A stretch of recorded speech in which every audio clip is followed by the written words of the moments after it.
Welcome to the video tutorial for Secret Societies. I'm going to very quickly go through the game to show you how to play, but I highly recommend that you read through the rule book once for any rule clarifications and details.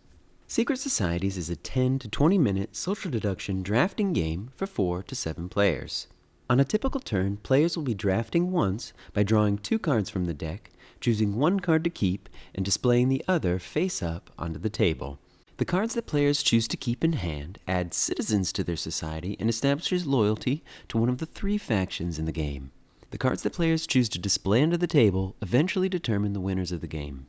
There will also be opportunities for players to vote to uncover cards from other players' hands, allowing some cards to get shuffled back into the deck.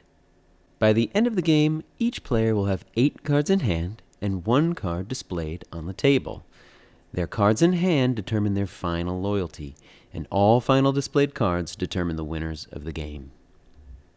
So the concept is that there are 2 main factions competing for power, the Order and the Chaos faction. The Order is currently in power, and they wish to preserve their current rule and protect their sacred scrolls. But the Chaos faction plans to overthrow the Order by either confiscating all scrolls or by persuading and manipulating all Order members to flip to their side. Both of those factions share a common enemy. Bribes from outside sources are tempting citizens with corruption with the promise of solitary power and control. Underlying both groups is a new faction of secrets. They plan to unify all groups, and if they can manage to fully establish themselves, they will take control for the good of all citizens.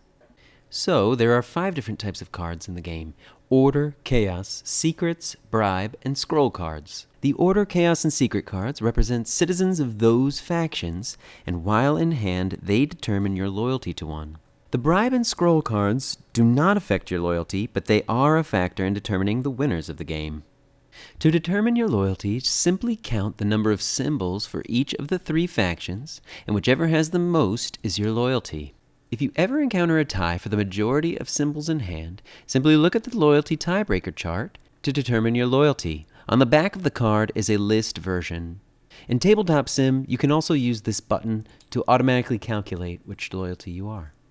Like I said before, all players at the end of the game will have 8 cards in hand and 1 card displayed face up on the table. So for the first win condition, if anyone ends the game loyal to secrets, then all players with secret cards will win.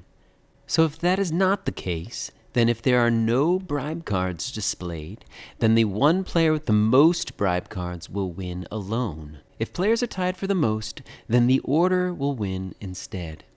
So if that was not the case and a bribe card was displayed, then the Order will win as long as there is at least 1 Order card and at least 1 Scroll card displayed.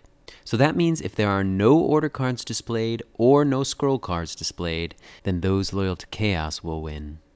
So in other words, all you really need to know to start playing is this: if you are loyal to the Order, place scrolls onto the table. If you are loyal to Chaos, keep scrolls in your hand. If you are corrupt, you want to have the most bribe cards in your hand. And if you are loyal to secrets, you want to just stay hidden. Along with the loyalty tiebreaker card, there is also a win condition reference card, and on the back of that shows the card amounts for each of the player counts. In the base game, there are 7 standard special cards, and most have an ability printed at the bottom of the card. The upwards pointed arrow represents a display ability, so if you display that card when drafting, you'll get that ability printed in the box. The downwards pointed arrow represents a card that can be played when in hand, and the symbols to the left of that arrow represent when you can play those cards. There are 2 expansions that add more special cards to the game, and in the back of the rulebook there's a detailed explanation for every single special card in the game. To set up the base game, simply click the number of players playing and click Set Up Game.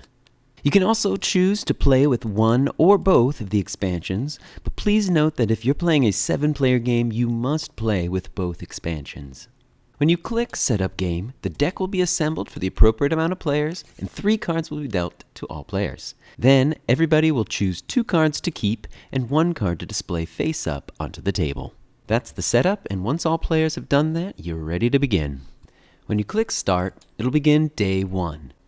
The game takes place over 7 days and 7 nights, and for your first few games, you must use the timeline guide found in the rule book. This guide goes through every turn of the game one step at a time so you can learn as you play.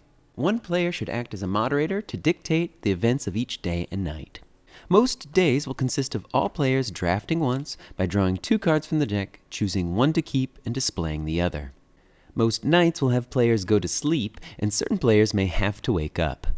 On days 3 and 6, players will vote to uncover cards from players' hands, and any secret bribe and scroll cards uncovered this way get discarded and shuffled back into the deck. On day 7 is the final draft of the game. A first player will be chosen because, unlike the other days, players will be drafting in a clockwise turn order. Once all players have finished their draft, the game is over and the winners are determined.